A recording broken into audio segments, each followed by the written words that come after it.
People can be so mean, can't they? Hey guys, today let's talk about obesity and is it really a choice? I'm Samantha. I am a grad student in nutrition and dietetics with about a year to a year and a half left until I become a registered dietitian in the US.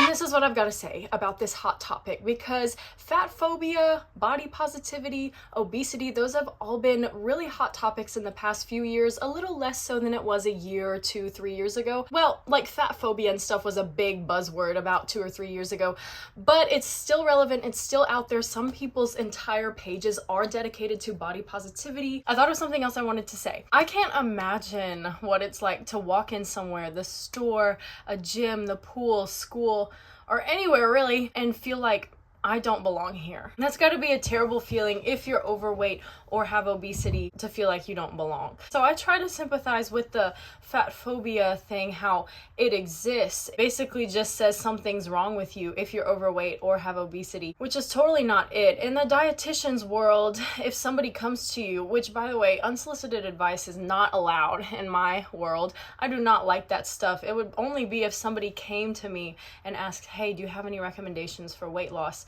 Then that's it. The whole idea about helping with weight loss as a dietitian is to reduce chronic disease and increase longevity. It's not about, oh, you don't look good, you should be thin, so we as dietitians are going to help you do that. No, it's way more about health and having you live the best life you can with the least health complications as possible.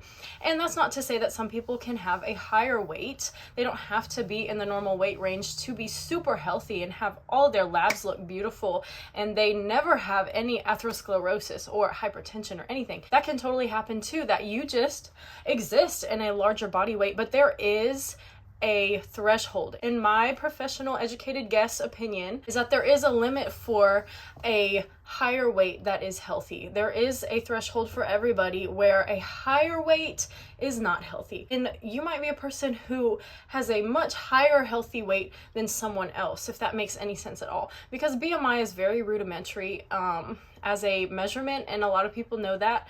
And it's an okay measurement for some, simple clinical trials and things like that. But as an indicator of overall health, it is not great. Some people's healthy weight could be much lower than somebody else's at the same height. That's just like an educated guess, speculation, hypothesis. It's not really scientifically proven points that I'm making exactly, but I do get that some people don't have health problems and are considered overweight by the BMI scale. You also have to consider though is that atherosclerosis, all kinds of cardiovascular diseases take years to develop fully, and so you might not have anything going on with you right now in your 20s or something like that, but then later on, after years of the same habits, the same very high weight, you do develop these chronic diseases, and it's not too late, but it's been a long time coming, and it's going to take a lot to help, not fix. I don't like the word fix, but it's going to take a lot to treat, and when it could have been prevented earlier. Even though you don't have anything going on now, could happen later. Just a thought. All that to say, no unsolicited advice here. I am not one of those people who is like, you need to be 120 pounds and super skinny to be healthy, because that is totally not true. But we do also know that obesity is an epidemic. So that's kind of what this video is focused on, and not so much the other side. You know what I'm saying? Hopefully that makes sense. All right. Period. And obesity rates, as most people know, have been climbing so much in the United States in particular. I've seen a lot of videos that ask, is obesity a choice? And so I wanted to do my own take on it as a nutrition student, as an upcoming registered dietitian.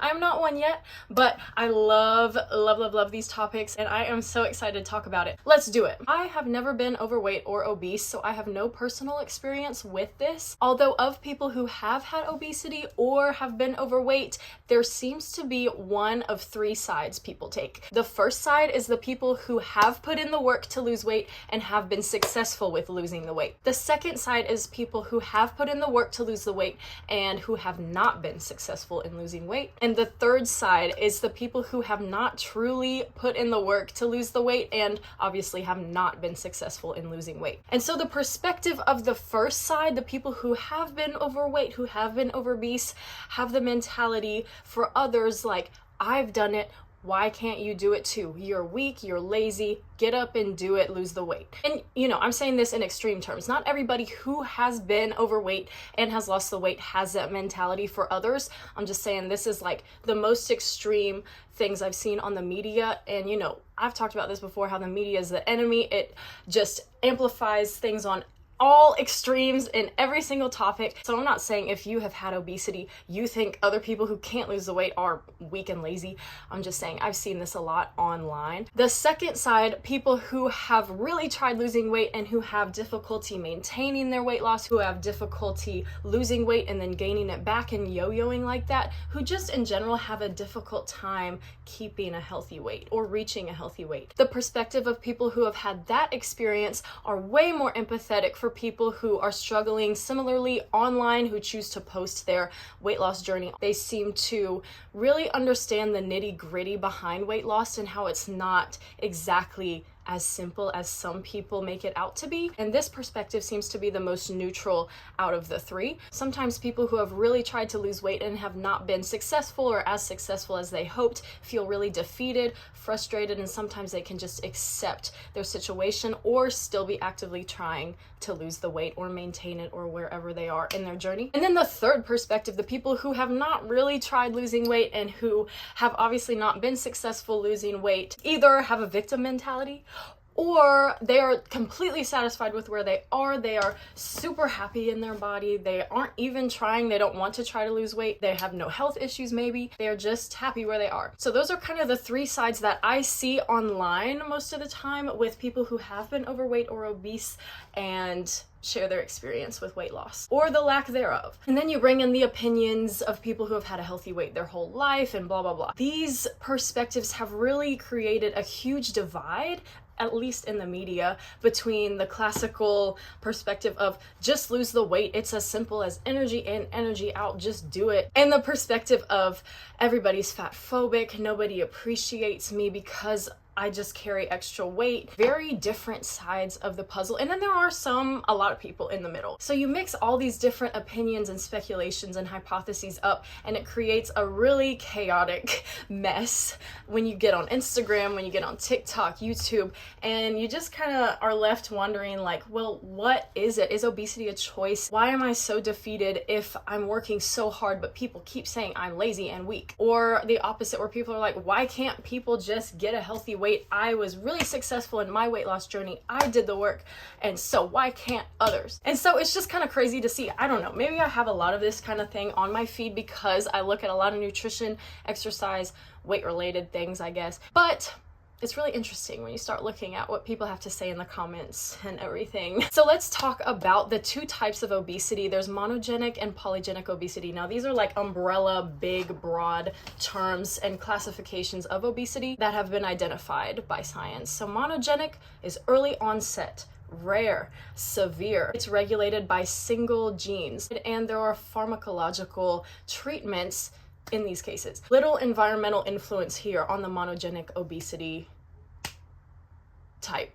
And most people do not have monogenic obesity. The one we are looking at now that has increased so much, for the most part, is polygenic obesity. This has more environmental influence, although genes do play a role. There's an estimated 40 to 70% genetic influence on obesity, which is crazy. Now that does not mean that, oh, you're hopeless, genes have everything to do with your obesity, there's nothing you can do to help get yourself to a healthy weight, to reduce risk of chronic diseases. That's not what that means. That just means, and this is a common phrase in nutrition, genes load the gun and socioeconomic, cultural, environmental things pull the trigger. So in most cases, your genes are not the end-all be-all to your weight status, is what it means. But in polygenic obesity, there's an estimated very complex mix of genetic and environmental factors that play into obesity. So we cannot pinpoint a widespread association between certain multiple genes and certain environmental factors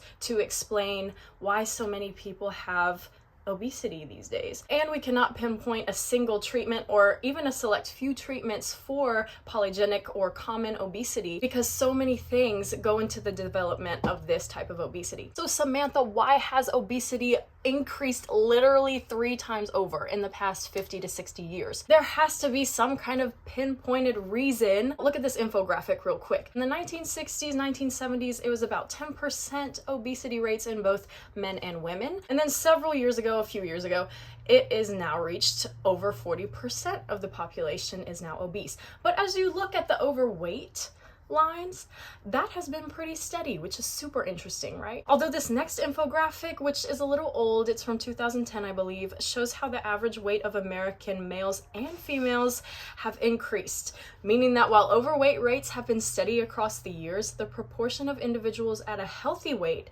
have likely decreased, while the proportion of individuals with obesity have increased. There are probably fewer people at a normal weight, and there are more people at overweight, even though we see the line is steady across, and there are way more people who have obesity now. In general, the average weight of the US resident has increased, is what the data looks like from the CDC and National Institutes of Health. And so again, is obesity a choice, Samantha? And what has changed so much to raise the obesity rates over the last decades? It goes unnoticed the many factors that play into overweight and obesity. A lot of the time, especially when healthy weight individuals who have had a healthy weight their entire life don't quite understand when they've had an easy time maintaining their weight their whole life, or when people who have had a pretty easy time losing weight and maintaining that weight don't quite understand what's so hard for other people to lose that weight and maintain it. They can have totally different things going on in their lives. So let me explain a few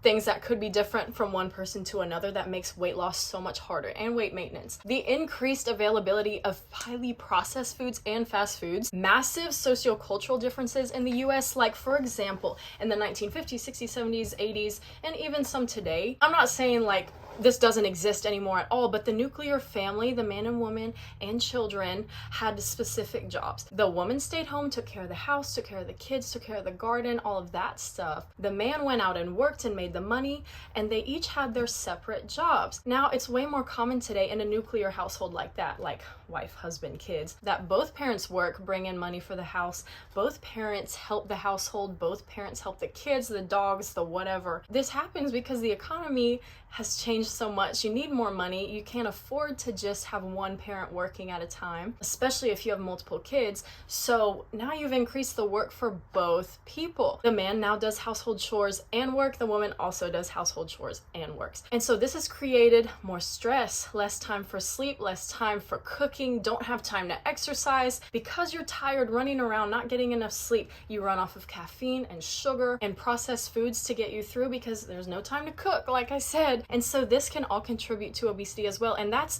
not so much being lazy and not making time to cook or exercise or sleep well or things like that. It's more systemic, like the economy has changed drastically, so now we gotta work way more, so now I have less time to do the things like support our own health. That can be swept under the rug. You know how people say like, we all have the same 24 hours. I did it, why can't you? Well, you might be a single person just supporting yourself. Someone else might be supporting a household of 6. You know what I'm saying? Also about the economy, there's less money to buy food for some families, so you focus on quantity rather than quality in your food. That can make a huge difference in your body composition. Also, this is interesting, and this is just my hypothesis, and maybe it's been studied. Environmental factors may play a role in gene expression, suppressing certain genes that promote weight loss and weight maintenance, and then promoting other genes that support weight gain and appetite and things like that. So some environmental factors that we may not even know yet in science could be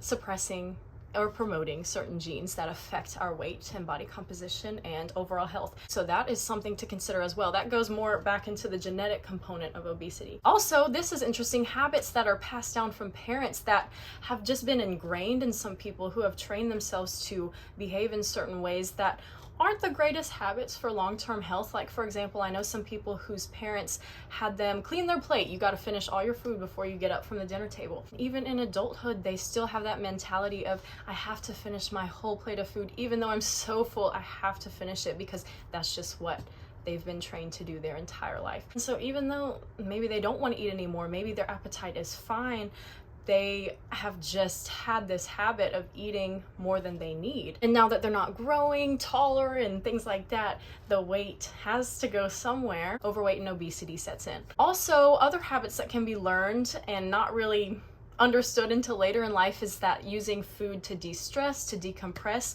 as your source of dopamine can also be detrimental in trying to lose weight. And it can be like, why is it so hard to just not eat? And so all of these things plus more, there's so many things that can go into obesity and overweight. All of these things, when people say online, I see this all the time, when people say, just eat less and move more. Just eat less. Just go to the gym. Okay, maybe it is that simple, although it's also not that simple at the same time. Maybe all it is that their parents ingrained in them they have to finish their plate every single night, and that's what's holding them back from weight loss. And maybe it is that simple to just eat less, but it's not that simple in here. And that can be misconstrued as lazy and weak and just not trying hard enough when it is so hard to pass this barrier. Also, there are differences in feelings of satiety and appetite and how different people feel in those states. And we don't even have to get into hormones, hormone imbalance, gut microbiome. That is like other things that I don't really want to talk about in this video because that requires a lot more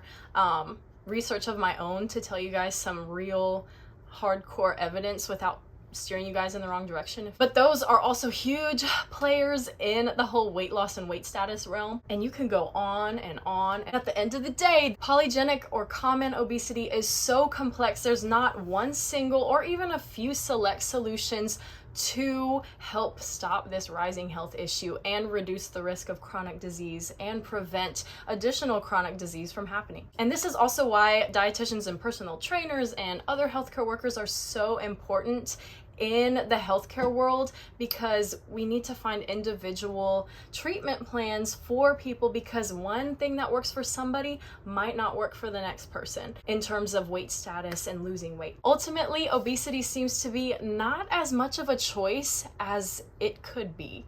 That makes no sense. How can I word that? Hold on. Ultimately, obesity seems to be more on the side of not a choice. Sometimes habits that we choose can lead to poor health outcomes. So in that case, obesity is a choice, although not everybody is aware of their habits that make them a little heavier than they maybe could be. And sometimes change is way more difficult than others, and we gotta consider the genetic component of obesity that's not well understood, especially in polygenic obesity, when many different genes may or may not have a role in obesity from person to person. That's the thing, it is so individualized.